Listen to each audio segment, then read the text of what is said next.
Hi everyone! Welcome back to another vlog, and in today's video, dahil marami pa rin sa inyo ang nagpi-PM or nagme-message sa akin, nagko-comment kung papaano or ano ba yung tamang sukat ng potting mix ng succulents. Meron kasi ako ditong ireripat.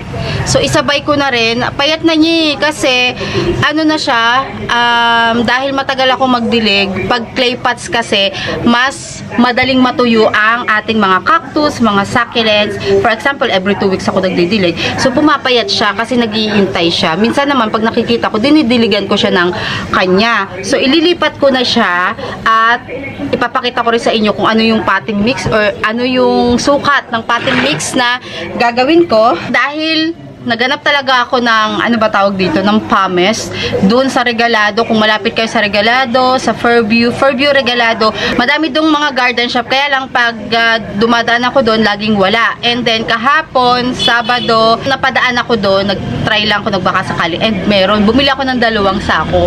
Parang sako siya ng semento.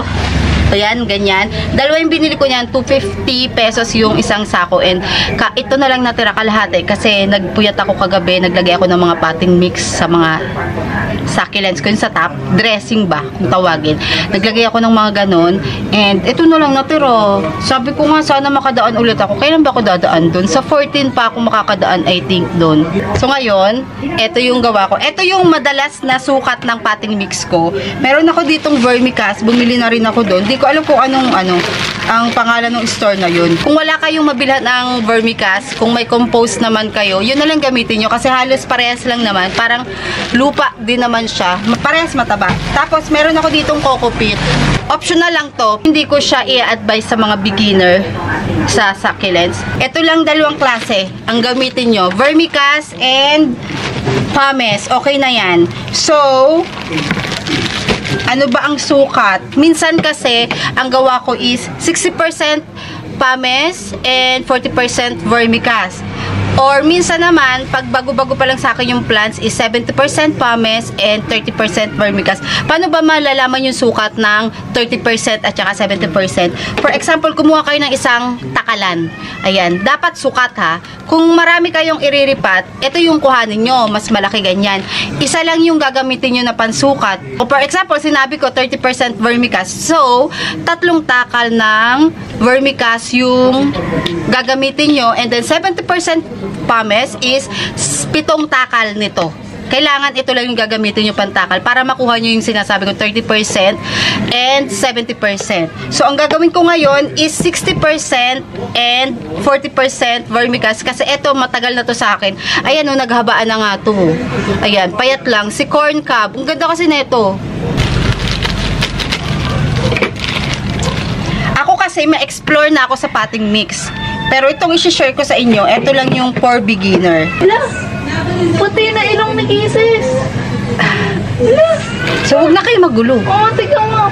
Wow! Gandang babae naman ang aking dalagang bebe. Wait lang. Pakita mo. Puti na. Hi, Papa! Hello! Nakakarinig ng pusa. Tayo mo, tayo nga. Tiga mo ilong niya, ma. What? Why? Oh, tama na, tama na. Andito na yung aking mga bubuo. Bagong tubo, oh.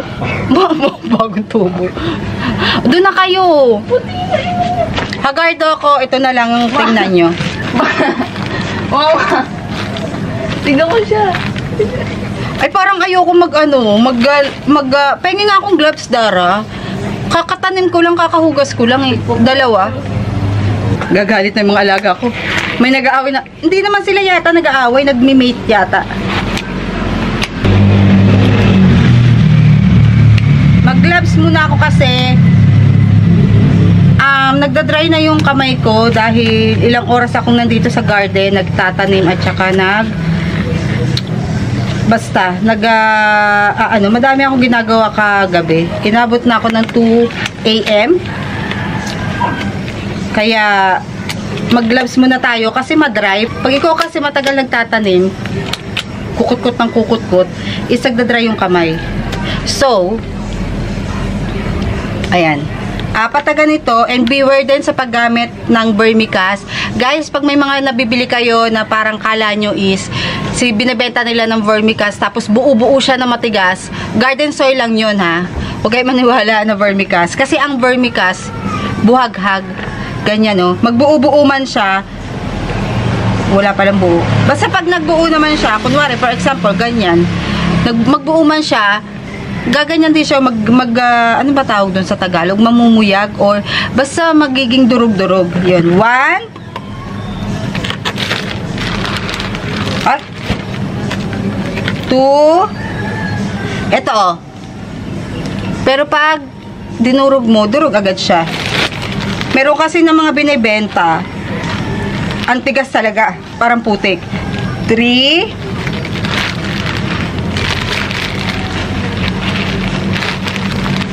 4. Yan. Tapos, 6 na takal. 1, 2, 3,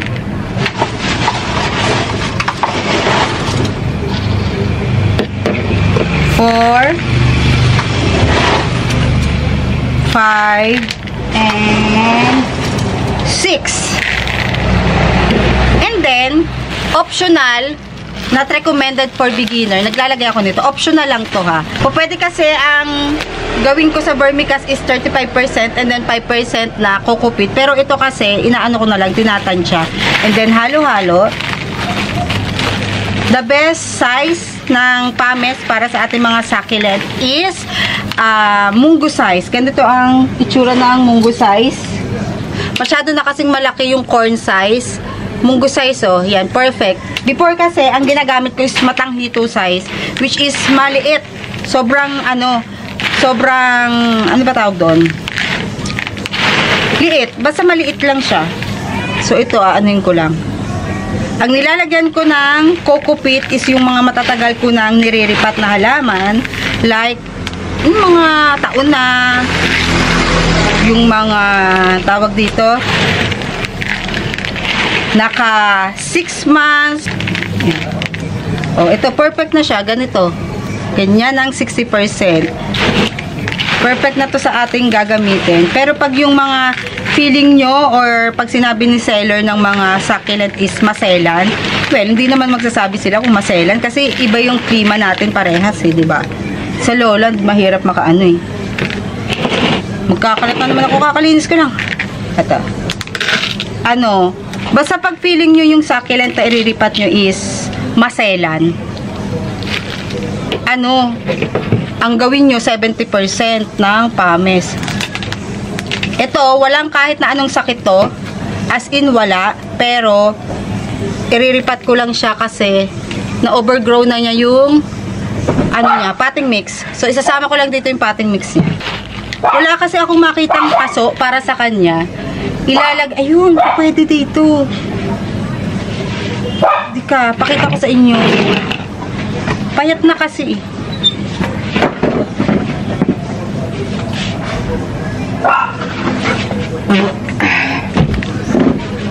Ito, natatandaan nyo ba itong paso na to? Matagal na yan. Diba, naripat ko. Ito, yung pininturahan natin before, tapos kailangan, di mo muna siya gagamitin kung ang gagamitin mong pintura is yung pang semento or yung pang bahay. Kasi may perfect paint para sa ating mga paso, pero ang ginagawa ko yung pang pang bahay na pintura. Tapos, hindi ko na lang, wag nyo munang gagamitin. Hayaan nyo lang siya maarawan. Eh, ito matagal na, last year pa to. Hindi ko alam kung ilang buwan na to or mag-iisang taon na. So, dito ko siya ilalagay. Ang plano ko kasi is kumuha na lang ako ng paso, tapos iganyan ko. Ay, ganyan na nga lang. Oo. Mahirap kasi magtanggal. O, sige. Ang gulo ko, no? Ang gulo-gulo. Yaan nyo tataba to. Meron ako isang ganito.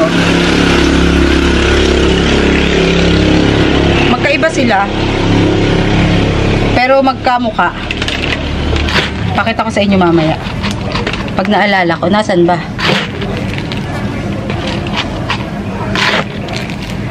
Ito, perfect dito sa ating iniriripat 60% na pames and 40% vermicast. Yan.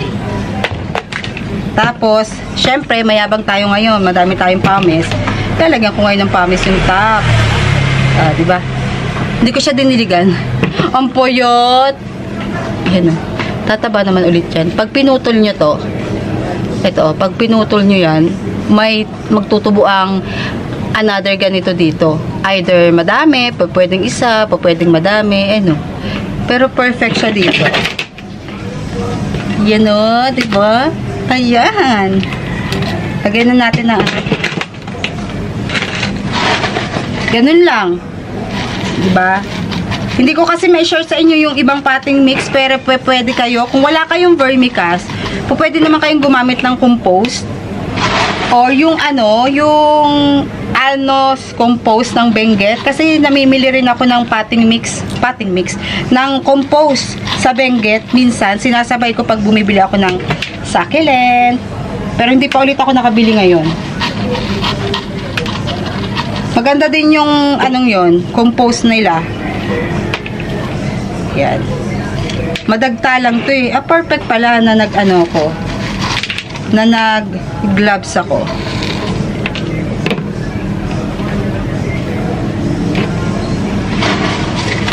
Tapos, since kakaripat lang neto, I think, ililipat ko muna siya ng pwesto. Dito kasi siya nakapwesto eh. Kaya lang may inilagay na ako kagabi. Hanap tayo ng bagong pagpupwestuhan nito. Diba? Perfect! Ganda na nung nabili ko siya, natatandaan ko is maliliit lang yung kanyang ganito. Maliit lang siya talaga. Tapos medyo pricey pa siya. Ngayon, ewan ko, may pricey pa din siya ngayon pala. So, tingnan niyo yung isa kong ganyan. Ayan o, ganda no. Magkamukha sila, pero magkaiba. Magkaiba sila ng ID. Tingnan nyo. Ang ganda na ito, kasi pahaba-pahaba. Ito, ganyan lang siya, bilog-bilog. Yan. Meron pa akong isang hinahanap na ganito. Ano naman siya? Ano ba tawag doon? Nakalimutan ko ng tawag doon sa isa ganyan. Ito, lagyan natin yung potting mix. Ay, potting mix ng dressing. Baka itanong nyo din kung ano yung mga dressing na pwede. Actually, kahit eh. Ako kasi, hindi ako naglalagay ng dressing na yung mga pebbles. Bihira ako maglagay nun. Pames lang talaga yung nilalagay ko sa ibabaw kasi okay lang na pag nagripat ako, sasama yung pames. So, another parang potting mix. Dagdag potting mix dun sa gagawin ko. Yung mga pebbles kasi, hindi naman siya sinasama sa potting mix. Sinasama siya, yung maliliit siguro, pero hindi ako nagsasama nun. Yung mga pebbles, iba-iba kasi klase ng dressing. Nasa sa inyo kung ano yung gusto ng dressing. Pero ako, pames talaga. Pero katagalan guys, yung pames ay nagiging dark brown or ano ba tawag sa kanya? Ano ba yun? Nagiging parang may lumot. So, ayan siya. Ganyan yung itsura niya. Ganda. Tapos ito, payatot. Tuyot siya. Dahil kailangan siya diligan. After 3 days ko na lang ito didiligan. Wala itong kadilig-dilig eh. Kaya nakatungo. Pero diniligan ko siya nung kasabay ng mga succulent nung nagdilig ako. Kaya lang maliit kasi yung kanyang pinanggalingan. Mabilis din sa clay pot na makatuyo ng soil or ng potting mix. So ako, every 2 weeks pa rin ako or every 3 weeks nagdidilig. So kaya talaga pumapayat sila. Ngayon, nilipat ko siya sa plastic. So hindi agad siya matutuyo dyan.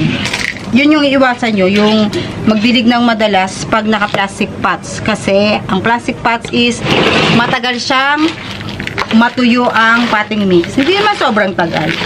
Pero ako, tansya-tansya ko na.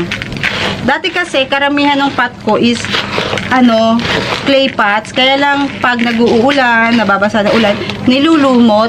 Pero yung iba, gustong-gusto nila yung clay pots. Ako, nag-switch na ako sa plastic pots para madali siyang buhatin, madali siyang ilipat. Yun nga lang, katagalan, nalulutong din.